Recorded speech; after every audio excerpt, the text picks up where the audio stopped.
few moments, you're going to experience an inspiring voyage through the history of Bahawalpur, followed by the mesmerizing lights and sound show. Bahawalpur is a literal jewel in the crown of Pakistan. As an epicenter of Rohi, Wasaib and mighty Cholistan, its ancient jugular vein of Hakra might have dried, yet in the beautiful contrast of golden and green, and through the spiritualism of syncretic Sufi orders to the tranquil hearts and souls of sons of its soil, the spirit of Hakra lives on. This land is indeed blessed with virtues of pluralism, diversity, peace, compassion and sacrifice. The mystical Cholistan used to be a fertile region in the antiquity, nourished by the Hakra and dotted with ruins of ancient settlements dating back to 3000 BC. An ensemble of old forts and extravagant palaces, destroyed and rebuilt many times, still outlines the landscape, and the region holds immense wealth of history, folklore, culture, dances, handicrafts, and myths surrounding these marvels. The region is a true crucible of confluence between antiquity and present, rivers and desert, simplicity and extravagance, spirituality and prosperity.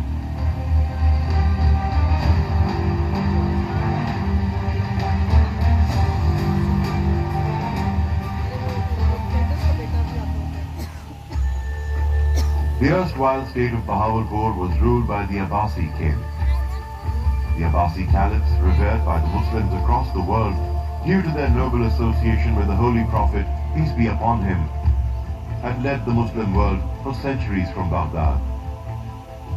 During the 14th century, Abbasi's offspring, Sultan Ahmad Abbasi II, arrived in Sindh. The Muslims in the region, out of reverence, naturally rallied around, and soon the Abbasis established a small dominion. The descendants consolidated the dominion. However, during the 17th century, the regime was divided into Kalhoras and Daudpotras. Daudpotra Abbasis were forced to relocate out of Sindh in the 17th century.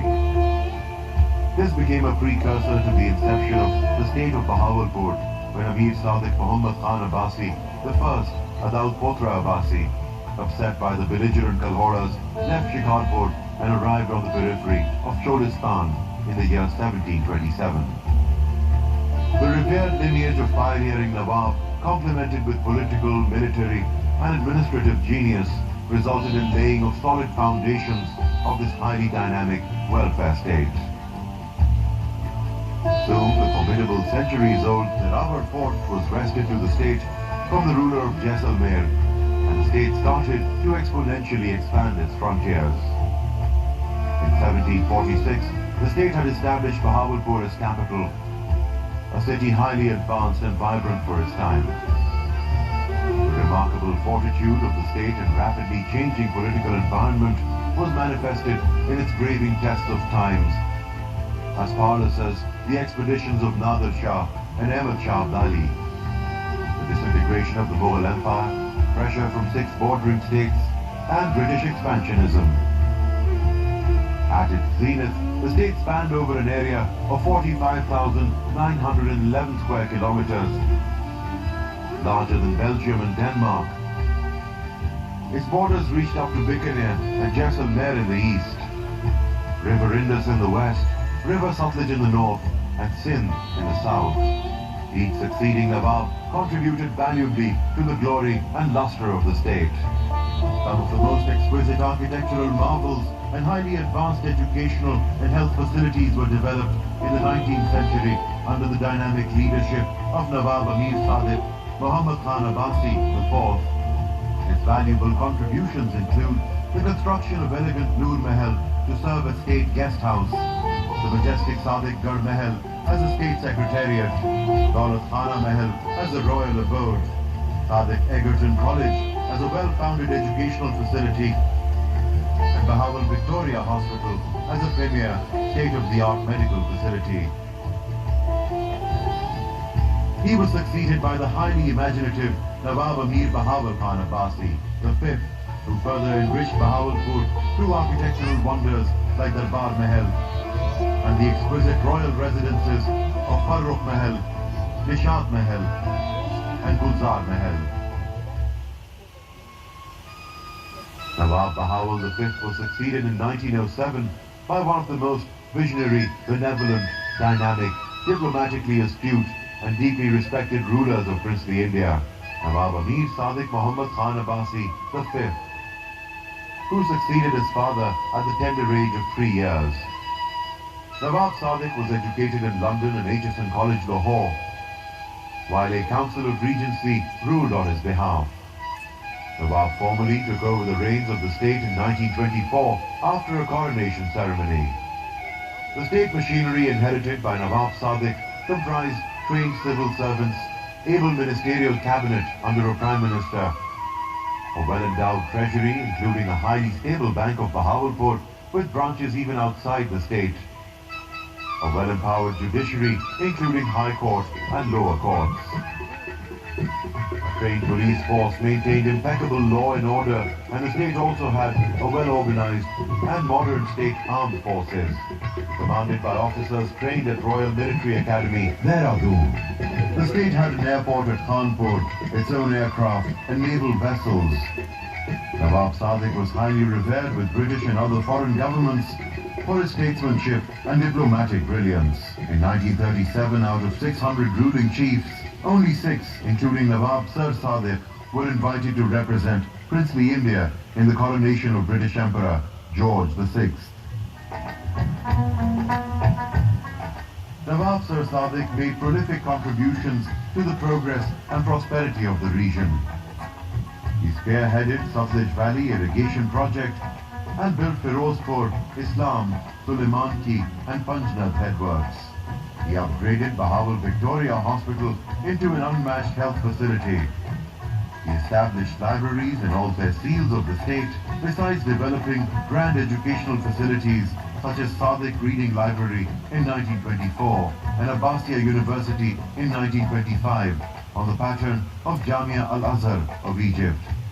The university is still serving the region as the highly acclaimed Islamia University Bahawalpur. Various coveted educational facilities of the subcontinent, such as the Punjab University Lahore, Muslim University Aligarh, Nidwatul Ulama Lucknow, and Jamia Millia Delhi received benevolent patronage of Nawab Sadiq. One of his glowing educational contributions after the independence was establishment of Sadiq Public School in 1954. He constructed hundreds of kilometers of new roads and tracks in the state. Besides enriching an engineering marvel in the form of dual carriageway Empress Railways Bridge. Being an ardent philanthropic, his support for the survivors of 1935 Quetta earthquake was so profound that Viceroy of India, Lord Wellington, personally came to Sadiqgarh to express his gratitude.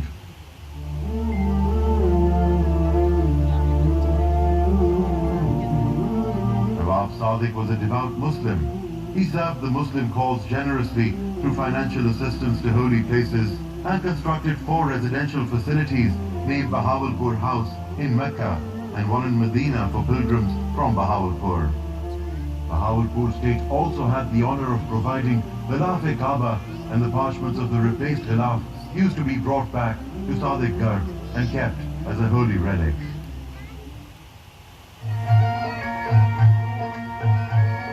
Congruence of ideologies and unity of purpose brought Nawab Sadiq very close to Quaid-e-Azam. He expressed his loyalty to Pakistan movement by presenting Quaid-e-Azam a handwritten manuscript of the Holy Quran and £52,000 received in post-Second World War compensation as funding for Pakistan movement. The iconic Rolls-Royce used in the Governor-General installation ceremony of Quaid-e-Azam was also gifted by the Nawab.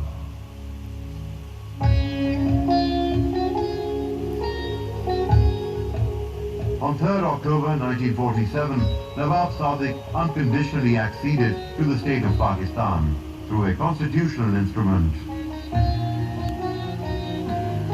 Affluence of Bahawalpur proved a crucial support system to the nascent state of Pakistan during initial days.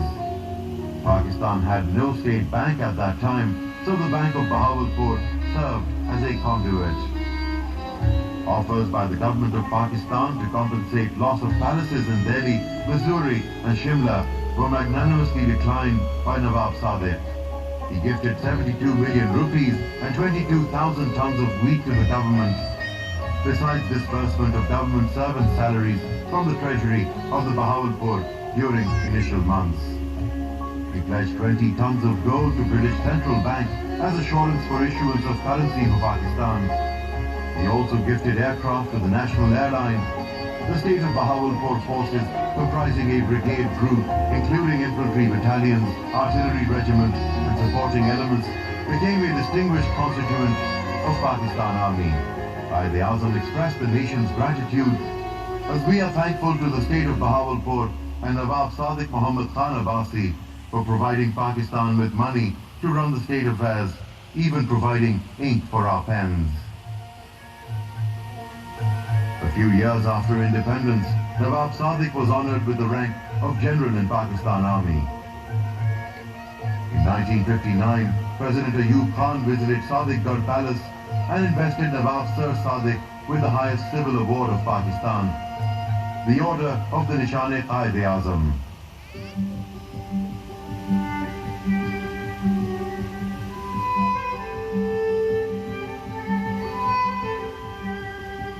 On 24th May 1966, Nawab Sir Sadiq died in London at the age of 61. The national flag was lowered half-mast. At Karachi Airport, General Officer Commanding Major General S.A. Bilgrami received the body and transported the coffin to Bahawalpur under a special escort. The railway lines in Bahawalpur were blocked by people expressing grief at the loss of their former sovereign, who represented 3 decades of peace, dignity and benevolence. He departed for his final abode, but he still lives in the hearts of the nation. The sound show, which will be displayed now, comprises of 2 segments. First segment is spatial augmented reality, commonly known as projection mapping or video mapping. A hologram will be projected on Darbar Mahal, and with the help of illusions, a story will be painted. This projection mapping show is the first of its kind in Pakistan. Inspiration is taken from Pyramids of Giza Lights and Sounds show, projection mapping show arranged on 600th anniversary of Astronomical Tower in Prague, and Cinderella's Castle of Disneyland at Orlando.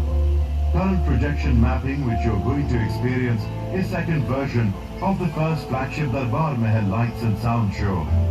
And in contemporary genre, it is technologically the most advanced one.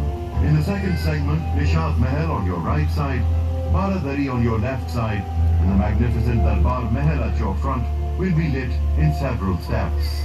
The magic of visual display is complemented by Richard Strauss's fanfare, also Sprech Zarathustra, one of the most recognized musical experts in history. Now we will formally introduce this masterpiece with the help of lights and music. Light and sound show, as we call it, will begin in a few seconds, with the hope that you enjoy it.